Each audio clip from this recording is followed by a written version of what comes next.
आप देख रहे हैं श्री न्यूज़ नेटवर्क और मैं हूं ख्वाहिश पटियाड़।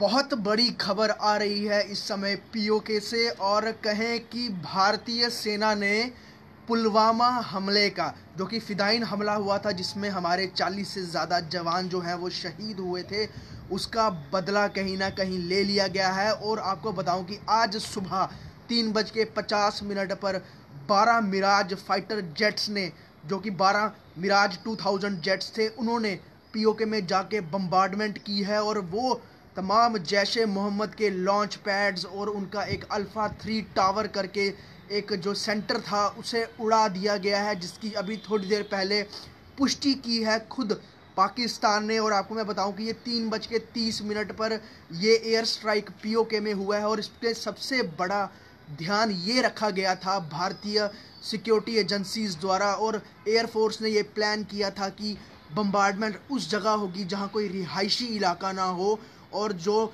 नुकसान है वो आतंक के जो आका हैं उनको पहुंचाया जाए। और सेटबैक सबसे बड़ा हुआ है पाकिस्तान को, और पाकिस्तान ने इसकी पुष्टि भी कर दी है कि 12 मिराज जेट फाइटर्स जो हैं सुबह 3:30 बजे पाकिस्तान की एयर टेरिटरी में घुसे थे, और उन्होंने लगभग 1000 किलो तक का बम जो है वो लॉन्च पैड पे गिराया है और वो डिस्ट्रॉय कर दी। आपको मैं बताऊं कि ये बालाकोट चक्रोटी इलाका है जहां पर ये बम्बार्डमेंट की गई है। उड़ी से सटे हुए इलाके में पीओके में ये एयर स्ट्राइक हुई है। और जिस तरह से कहा जा रहा था और पाकिस्तान तिल मिलाया हुआ था कि क्या होगा, भारत किस तरह से बदला लेगा, तो आखिरकार बम्बार्डमेंट करके भारत ने बदला लिया है। हालांकि जान माल का नुकसान कितना हुआ है उसकी अभी पाकिस्तानी एजेंसीज ने कोई पुष्टि नहीं की है, क्योंकि पहले भी जब उड़ी में सर्जिकल स्ट्राइक हुआ तो पाकिस्तान मानने से इनकार कर रहा था कि वहाँ पर भारतीय सेना आई थी और वहाँ पे जो लॉन्च पैड है उनके ठिकाने हैं उनको उड़ा के गई थी, और कितना जान माल का नुकसान हुआ था। इस बार भी वैसा ही है। हाँ, इस बार माना ज़रूर गया है कि जो एयरफोर्स के जो मिराज जेट फाइटर्स हैं वो वहाँ पर गए थे। और आपको मैं बताऊं कि ये पूरी एयर स्ट्राइक जो हुई है मध्य भारत से जहाज़ उड़े थे, और इस तरह के साथ में वो जैमर लेके चले थे कि जब वो पाकिस्तानी टेरिटरी में घुसे तो उनके तमाम रडार्स थे वो जैम हो गए थे।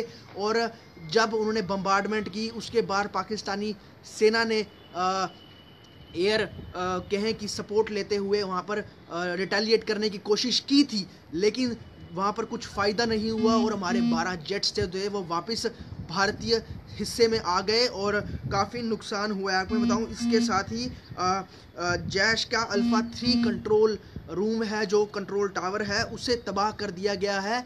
और जिस तरह से पाकिस्तान पिछले कुछ दिनों से बौखलाया हुआ था और ये डर रहा था कि भारतीय जो सरकार है, भारतीय सेना, एयरफोर्स, नेवी क्या करने वाली है, क्योंकि लगातार मीटिंग्स तीनों सेना प्रमुख की रक्षा जो डिफेंस मिनिस्टर है उनसे हो रही थी, खुद होम मिनिस्टर राजनाथ सिंह से, और प्रधानमंत्री नरेंद्र मोदी खुद ये सारी सिचुएशन पर नज़र बनाए हुए थे। उन्होंने कहा था कि हमने सेना को फ्री हैंड दिए हैं और जवाब हमारी सेना देगी। तो पिछली बार भारतीय सेना के जवान अंदर घुस गए थे और इस बार हवा के ज़रिए वहाँ पर घुसकर बम्बार्डमेंट की गई है। और खुद उड़ी के लोगों ने, जो भारतीय नागरिक हैं, वो अभी वो लगातार ये कह रहे हैं कि आसमान में अभी भी जेट्स वहाँ उड़ रहे हैं और लोगों में खौफ और दहशत मची हुई है। और पाकिस्तान जिस तरह से तिल मिलाया हुआ है, उन्होंने इस पूरे जो एयर स्ट्राइक है उसकी वीडियोग्राफी भी की है और ये अपनी तरफ से एक पुष्टि भी की है और अपने आप को एक संवेदना देने के लिए ये भी कहा है कि हमने भी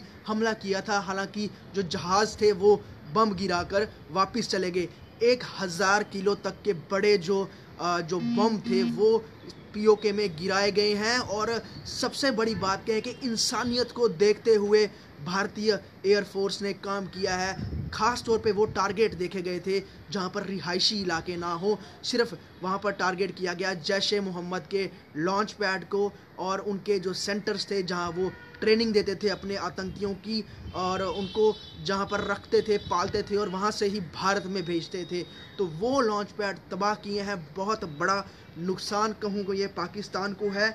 और इसमें मिराज 2000 ने हिस्सा लिया, 12 मिराज 2000 थे। हालांकि अभी थोड़ी देर बाद ऑफिशियल स्टेटमेंट भी आ जाएगी इंडियन एयरफोर्स की, जिस तरह से ये पूरा अटैक प्लान किया गया था। और देर रात अंधेरे में जब पूरा पाकिस्तान सोया हुआ था, उस समय ये एयर स्ट्राइक को अंजाम दिया गया।